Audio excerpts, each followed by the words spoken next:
Hi hello guys, இந்த வீடியோவில் எதை பற்றி பார்க்க போகிறோம் அப்படின்னு சொல்லி பார்த்தீங்கன்னா, இந்த வாரம் பவித்ரா அவங்களுடைய மகள் ப்ளஸ் அவங்களுக்கு ஒரு சூப்பர் கிஃப்ட் கிடைச்சிருக்குங்க.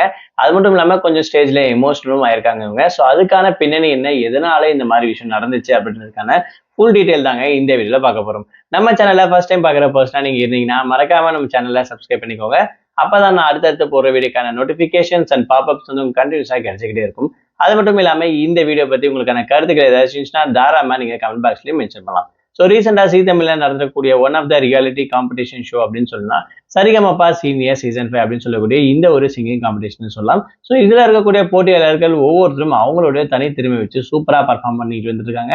அது மட்டும் இல்லாமல் இப்போ லாஸ்டா இருக்கக்கூடிய 5 டிக்கெட்ஸ் யார் தான் பிடிக்க போறாங்கன்னு கூடிய கியூரியாசிட்டி ரொம்பவே இருந்துச்சு அப்படின்னு சொல்லலாம். ஸோ அந்த வகையில ஃபர்ஸ்ட் டிக்கெட் வந்து பார்த்தீங்கன்னா சுஷாந்திகா பிடிச்சிருக்காங்க. செகண்ட் டிக்கெட் இந்த வாரம் வந்து பார்த்தீங்கன்னா அதாவது ஸ்ரீஹரி அவருக்கு வந்து கிடைச்சிருக்கு. So one of the deserved person அப்படின்னு கூட சொல்லலாம். இவங்க ரெண்டு பேருமே சூப்பரா பாடக்கூடியவங்க தான். மீதி 3 பேர் யார் தான் அந்த சீட்டை பிடிக்க போறாங்க அப்படின்னு கூடிய கியூரியாசிட்டி வரப்போற நாட்களில் கண்டிப்பா இருக்கும் அப்படின்னு சொல்லலாம். ஸோ அதுல மெயின் பர்சனா கன்சிடர் பண்ணக்கூடிய ஒரு பர்சன் அப்படின்னு சொல்லி பார்த்தா பவித்ரா அவங்கள சொல்லலாம். ஸோ இவங்களுக்கு வந்து பாத்தீங்கன்னா இந்த வாரம் கிஃப்ட் வந்து கொடுக்கப்பட்டுச்சு. அதாவது ஜீ தமிழ் குடும்ப சார்பாக வந்து பாத்தீங்கன்னா எல்லாருக்குமே வாட்ச் பிரசன்ட் பண்ணியிருப்பாங்க. அதுல இவங்களுடைய மகள் நட்சத்திராக்கு வந்து பாத்தீங்கன்னா ஜீ குடும்பம் சார்பாக வந்து பாத்தீங்கன்னா ஒரு செயின் வந்து பிரசன்ட் பண்ணியிருப்பாங்க. ஸோ அந்த விஷயத்த பார்த்த உடனே வந்து பாத்தீங்கன்னா பவித்ரா கொஞ்சம் எமோஷனல் ஆயிட்டாங்க சொல்லலாம். அது மட்டும் இல்லாம அவங்களுடைய கணவர் இருக்கக்கூடிய காலகட்டத்தில் அதாவது அவங்களுடைய கணவர் இறந்துட்டாங்க.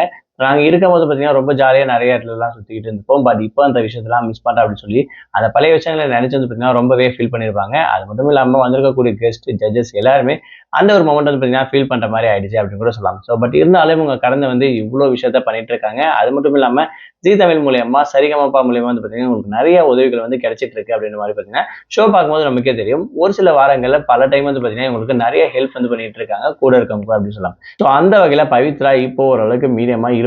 இன்னும் கொஞ்சம் தன்னம்பிக்கையும் உங்களுக்கு கிரியேட் ஆயிருக்கும்ன்ற விஷயத்தை தெளிவா சொல்லலாம். அது மட்டும் இல்லாம ரீசெண்டா இவங்களுக்கு வந்து பாத்தீங்கன்னா ஜீ குடும்ப விருது 2025 பாத்தீங்கன்னா அவார்டு வாங்கியிருப்பாங்க. ஒரு நல்ல ஒரு மோட்டிவேஷன் பெண்மணி அப்படின்னு சொல்லிட்டு. ஸோ இந்த மாதிரி நிறைய ஹெல்ப்புகள் வந்து பாத்தீங்கன்னா உங்களுக்கு வந்து கிடைச்சிக்கிட்டே தான் இருக்கு. பட் எமோஷனல் அப்படின்ற விஷயம் அந்த டைமுக்கு நடக்கும்போது யாரா இருந்தாலும் எமோஷனல் ஆயிடுவாங்கன்ற விஷயத்தை தான் இங்கேயும் நடந்துட்டு இருக்கு. ஸோ இதை பத்தி நீங்க என்ன நினைக்கிறீங்க, உங்களுடைய கருத்து என்னன்ற விஷயத்த மறக்காம கமெண்ட் பாக்ஸ்ல மென்ஷன் பண்ணுங்க.